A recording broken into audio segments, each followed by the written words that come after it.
Ayan, hello po, shoutout po sa ating lahat. Nagbabalikan yung lingkod, Hasa 26 TV. Ngayon po mayroon po tayong panibagong reaction video.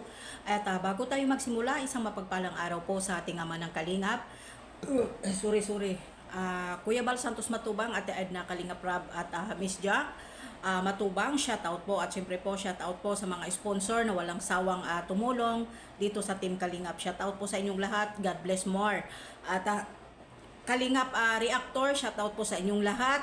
At syempre po Kalingap Strikers, shoutout po sa inyong lahat. Ang aming president po dito si Atiglo. At syempre po ang Vice President ay si CLPH, shoutout po sa inyong lahat. At sa mga kasamahan ko pong member, hindi ko na po kayo maisa-isa, shoutout po sa inyong lahat. At syempre po shoutout po sa aking best friend talaga dito sa social media, Sir Kabix TV. Syempre po, ayan, at yung president dito sa Kalingap Striker, shout out. At syempre po, ayan, sis Jacqueline Ducusin, shout out. At syempre po kay sis Hayat Max Vlog at sa lahat. At syempre po Founder shout out, no, sa lahat-lahat. At ngayon po ang ating panibagong reaction video po patungkol po dito. May panibago na naman po ang issue po si Kuya Jomar at saka si Yona. Dati ay anak lang niya isa, no? Dati ay narinig, ay ngayon na po may panibago na naman pong issue. Ano ba talaga ito? No? Nagkalat na po ito, hindi lang isa, dalawa, tatlo, apat, lima, anim ang nagko-comment na mayroon daw pong pangalawang pangalawang anak at buntis daw po ngayon si Yuna. 'Yon ang sabi po nila ngayon. Hindi lang po isa, dalawa, tatlo, lima ang nakapag-comment. Ano? Ayan, sabi po ni Cristina Alonso Mendoza. Mayroon pa dito, 5 po itong nasin sa akin, no? Bigyan ko daw ng linaw. Kung nagawa ng issue si Kuya Jomar sa first baby po ng best friend niyang si Yona, magagawa din po nila para guluhin kasi nga po simpre, beautiful, content creator, top 6 po ngayon si Bibi Carla. At syempre po, si Kuya Jomar may panibago na naman pong pabahay. At international po ngayon ang Jumcar. Diba? Yan lang po ang masasabi ko. Siyempre, gawa-gawa at gagawa na naman po sila ng issue para sirain si Kuya Jomar. No? At ito pong panibagong issue sa pangalawa ko, no? Na anak ni Papa Jomar at dito po kay Yona. Pero papaano at sinabi po dito, no? Ayan. Masaya si Jomar kasi nandyan si Yona. Asawa niya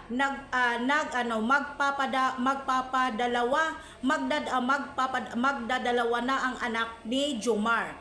Nagpost si Yona, may pity. Sana si girl. O diba?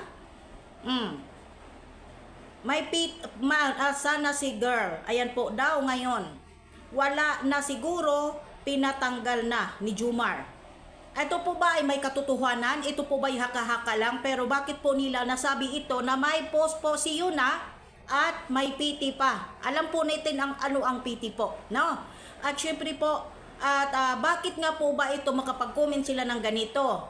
No, kung wala silang nababasa at pinapadilit siguro dahil binalikan daw po siguro niya yung comment po mismo, yung post po daw ni Yuna sa kanyang Facebook page ay nawala na.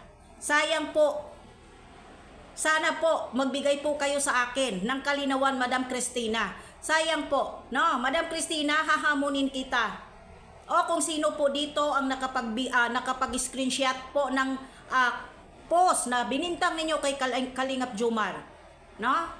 Sana magbigay kayo sa akin at isend po ninyo sa akin para mapatunayan po ninyo kung totoo po ba na may post po si Yuna, kung sino po ang nakapag-screenshot na mga marites, no? Patunayan po ninyo na talagang nag-post po ba si Yuna ng ganito, no? Na may piti sana si Yuna, hindi natutuloy kasi hindi daw pumunta si Kuya Jomar. Yan po yung expect ko at reaction ko. Hindi na po matatapos yung issue at gawa-gawa ninyo ng issue. Patunayan at gumawa o magbigay po kayo ng resibo sa akin dahil kung hindi po kayo magbigay ng resibo sa akin, hindi po ako maniniwala sa inyo. No, dahil sinabi na po yan ni Kalingap Jomar na hindi po sa kanya yung baby na anak ng kanyang best friend na si Yuna. 'Di ba? Hanggang kailan po ba talaga tayo matatapos sa sige ninyo salita? No, sana po magbigay po kayo sa akin kung talagang totoo po na nag-post si Yuna nang ganun po. No, Ma'am Cristina. Ha? Huwag kang huwag kang gumawa ng kalukuhan, huwag kang magawa ng kasinungalingan. Papaano po kung sakali mangyari sa anak mo or apo mo? Yung ginagawa mo baliktarin natin yung sitwasyon. Ano po ba ang mararamdaman mo, Ma'am Cristina? Na isa kang utak talangka na walang ibang ginawa kung hindi kuda ng kuda sa social media. No, patunayan po ninyo sa akin, ha? Dahil real po account mo sa Facebook page, mayroon kang Facebook account, tiningnan ko at ni-research ko po, yes, may real account ka, it's not a fake account. Totoo mo account. May mga apo ka. Ha? Patunayan nyo po sa akin, Ma'am Cristina, at ibigay mo yung resibo na sinasabi mo, hanapin mo para maniwala ako sa iyo. Hanapin mo kung sino at saan, kung kanino po ba talaga ang nakapag-screenshot doon sa comment o sa post ni Yuna sa Facebook page ni Yuna na pinapadelete ni Jomar. No? Huwag tayong gumawa ng kalukuhan para lang mapansin tayo. Dahil ako po makakalaban ninyo. Dahil ako po mismo. Ha? Ako po mismo. No, ako po mismo talaga magsusupalpal sa inyo kung ano nga po ba talaga yung gusto nyo mangyari. Ate Cristina, matanda ka na po, Ate Cristina. No? Bago ka sana po mag-comment ng ganito si ganyan, dapat kasama mo i-post. Kasama mo i-post yung mismo po na post po ni Yuna sa kanyang Facebook account. Bago tayo gumawa ng ganitong comment. Yan lang po ang masasabi ko, Cristina Alonso Mendoza, hahamunin kita, ibigay mo sa akin kung ano, kung saan at ano ang katotohanan na nag-post si Yuna ng best friend ni Kuya Jomar na may piti sana sila at pangalawang anak po nilang dalawa ni Ka Jomar. No? Hahamunin kita, ibigay mo sa akin. Si Yatchen Tumbar, isend mo sa akin kung totoong sinasabi mo. Na talaga po bang real post ni Yuna na best friend po ni Kalingap Jomar. No? Ayan, hanggang dito po na lang tayo po mga ka-Jomcar, mga Kalingap. No? At syempre po, bago tayo magsimula, ayan, shoutout po sa Jomcar 23. Ayan po, mga VIP sponsor, shoutout po sa inyong lahat. At syempre po, bago tayo magtapos ng tuluyan dito sa aking reaction video, please po like and share and subscribe sa sino pa po ang hindi nakasubscribe sa aking YouTube channel. Please po.